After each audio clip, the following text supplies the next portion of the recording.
विदेशी बाजार के संकेतों के साथ कर लेते हैं। एशियाई बाजारों में बढ़त के साथ शुरुआत होती हुई दिख रही है। एसजीएक्स निफ्टी आप देखिए हरे निशान के साथ 17,872 के लेवल्स के आसपास ट्रेड करता हुआ हम देख रहे हैं। हल्की सी ही सही लेकिन तेजी यहां पर जरूर नजर आ रही है। जापान के बाजार निक्केई में भी 250 अंकों से ज्यादा की तेजी इस वक्त आप देख पाएंगे। इस बीच अमेरिकी बाजार की अगर बात करें, बीती रात अमेरिकी बाजारों में मिला जुला कारोबार देखने को मिला। डाउ में लगातार 5वें दिन हमने तेजी देखी है। कल करीब 240 अंकों की बढ़त के साथ डाउ में क्लोजिंग दिखी। वहीं टेक्नोलॉजी शेयर्स में कमजोरी रही, जिसका एक इम्पैक्ट नैस्डैक में देखने को मिला। दिन की ऊंचाई से करीब 80 अंकों की बिकवाली के साथ नैस्डैक में क्लोजिंग नजर आई और एसएनपी में हरे निशान के साथ ही ट्रेड्स क्लोज होते हुए दिखे। इस बीच कच्चे तेल की चाल, मंदी की आशंका से कच्चे तेल में बिकवाली लगातार जारी है। अब भी हम देख रहे हैं ब्रेंट क्रूड जो है $92 के पास ट्रेड करता हुआ दिख चुका है। सोने में हल्की सी कमजोरी है। आइए एक बार विदेशी बाजार के संकेत विस्तार से पूजा से समझते हैं। पूजा, गुड मॉर्निंग। बताएं ग्लोबल सेटअप आज कैसा नजर आ रहा है?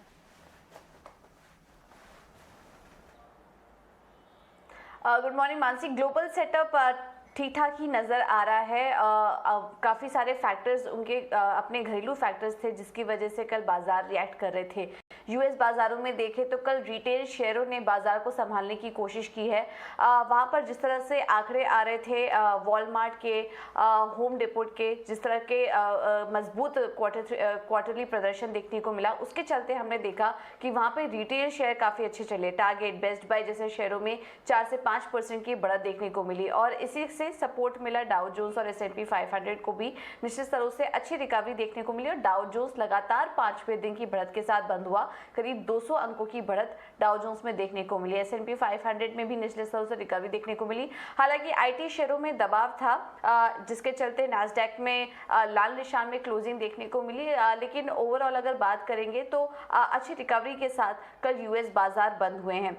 इसके अलावा आज भी कुछ अहम आंकड़े आने वाले हैं। जुलाई के रिटेल बिक्री के आंकड़े आज आने वाले हैं यूएस में, तो ये भी आंकड़े काफी इंपॉर्टेंट होगी जिस पर की बाजार की नजर होगी। तो ये तो सेटअप था यूएस मार्केट का।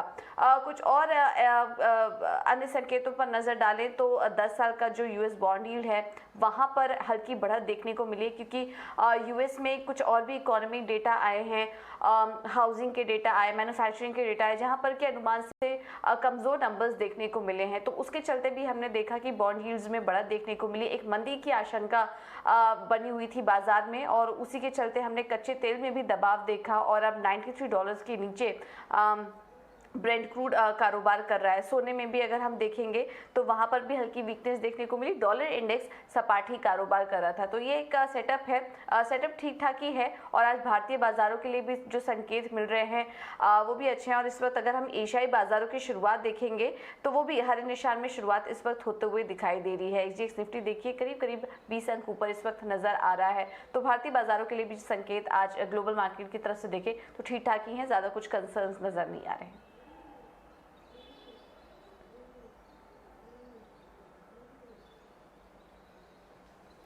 ओके, तो चलिए ये रहे विदेशी बाजार के संकेत। इस बीच संस्थागत निवेशकों के आंकड़े कैसे रहे देख लेते हैं। लगातार एफआईएस की तरफ से खरीदारी का रुख जो है वो कायम है। 1377 करोड़ की खरीदारी एफआईएस ने कैश मार्केट में की है। वहीं कैश मार्केट में डीआईएस की तरफ से हल्की सी बिकवाली जरूर अब देखने को मिली है। कल के सत्र में 136 करोड़ की बिकवाली है कैश मार्केट में एफआईएस की खरीदारी। वहीं वायदा बाजार में भी एफआईएस ने इंडेक्स फ्यूचर्स में खरीदारी की है करीब 225 करोड़ की। वहीं इंडेक्स ऑप्शंस में 643 करोड़ बिकवाली एफआईएस की तरफ से आते हुए दिखी है।